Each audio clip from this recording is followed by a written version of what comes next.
ভাইরে, বাংলাদেশের শশার একমাত্র ব্র্যান্ড অ্যাম্বাসেডর আপুটিকে আমরা এখন কম বেশি সবাই চিনি। শশার সঠিক ব্যবহার এই আপুটি প্রথম আমাদের সবাইকে শিখিয়েছে, যার জন্য বাজারে শশার দাম হুড় করে বাড়ছে। ঢাকা শহরে গতকালও শশা 70 টাকা কেজি দরে বিক্রি হয়েছে। বাংলাদেশের শশা ব্যবসায়ীদের কাছে এই আপুটি আশীর্বাদ স্বরূপ। যে আপুটি বাংলার হাজার হাজার শশা চাষীদের মুখে হাসি ফুটিয়েছে, সেই আপুটির চোখে আজ জল কেন?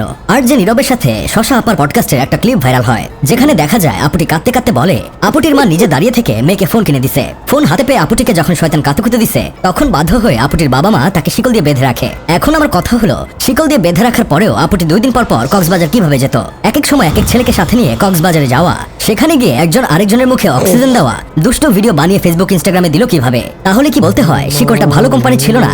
যদি এমন হয় তাহলে সেই কোম্পানি কিংবা কামারের বিরুদ্ধে আইনগত ব্যবস্থা নেওয়া উচিত, কারণ তারা কি এমন চুলমার্কা শিকল বানালো যেটা কিনা একটা 4 ফুটের চিকনি চামলিকে আটকে রাখতে পারে না। তবে আমার মতে বাংলাদেশের শশার একমাত্র ব্র্যান্ড অ্যাম্বাসেডর আপুটি হয়তো তাসলিমা নাসরিনের থেকে অনুপ্রেরণা পেয়ে সাথে কাজী নজরুল ইসলামের বিদ্রোহী কবিতা শুনে শিকল ভেঙে ভাতান নিয়ে কাতার চলে যেত, মানে বয়ফ্রেন্ড নিয়ে কক্সে যেত। তবে ভাই যাই বলেন, তসলিমা নাসরিনের আদর্শে যে নারী বড় হয় তার সবকিছুই বড় বড় হয়। তার চিন্তা চেতনার গভীরতা হয়ে যায় প্রশান্ত মহাসাগরের চেয়েও বেশি, তার মন হয়ে যায় মাউন্ট এভারেস্টের মতো বড় বড়। তাকে শিকল কেন?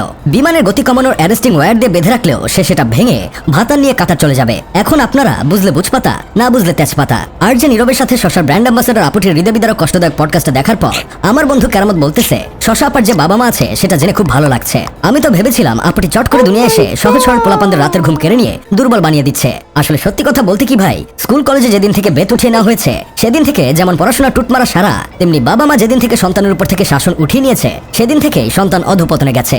যে সকল বাবারা সন্তান কি করছে না করছে, তাদের সাথে মিশছে, রাতে কেন বাসায় আসছে না সে বিষয়ে খোঁজ খবর নিতে পারে না, সে সকল বাবাদের উচিত তাদের টুনটুনি কেটে ব্যাংকের লকারে তুলে রাখা, এটা ভুলেও ব্যবহার না করা। তার কোনো যোগ্যতা নেই বাবা হবার। যে সকল মায়েরা ছেলে মেয়ে কার সাথে রাত জেগে কথা বলছে, মোবাইল ল্যাপটপ হাতে পেয়ে ছেলে মেয়ের ভিতর কি কি পরিবর্তন হয়েছে, ছেলে মেয়ে কেন বাড়তি টাকা আবদার করছে সে বিষয়ে লক্ষ্য রাখতে না পারে, তাদের উচিত না সন্তান জন্ম দেওয়া। কোনো সন্তানই জন্মের পর খারাপ হয়ে যায় না। সন্তানের প্রতি অবহেলা, উদাসীনতা, মাত্রাতিরিক্ত প্রশ্রয় দেওয়া, এই সকল কিছুই সন্তানকে বিপথে নিয়ে গিয়ে নষ্ট করে। আমাদের সময় পুরো স্কুল কলেজ লাইফে একটা ট্যুর দেওয়ার জন্য কান্নাকাটি করতে করতে ফ্লোরে শুয়ে নাগিন ডান্স দিছি, তারপরও বাসা থেকে অনুমতি পাইনি ট্যুর দেওয়ার। আর এখনকার পোলাপান ডিম থেকে ফোটার আগে অনুমতি পেয়ে যায় ট্যুর দেওয়ার। একটা ফোন কেনার জন্য বাবা মা থেকে শুরু করে 14 গোষ্ঠীতে যারা আছে সবার হাতে পায়ে ধরেছি, তারপরও সময়ের আগে হাতে ফোন পাইনি। অথচ এখন ক্লাস 5-এ পড়ে ছেলেমেয়ের কাছে পার্সোনাল ফোন থাকে। ভুলবশত একবার ফোনে একজনকে তুমি করে ডেকেছিলাম, এটা শুনে আম্মা কুত্তা আমার মেরেছিল কার সাথে পীড়িত করি সেটা জানার জন্য। অথচ এখনকার পোলাপান ঘন্টার পর ঘন্টা রুমে দরজা লাগিয়ে বাবু সোনা করতে থাকে, মাগার বাপ মায়ের কোনো খেয়ালই থাকে না।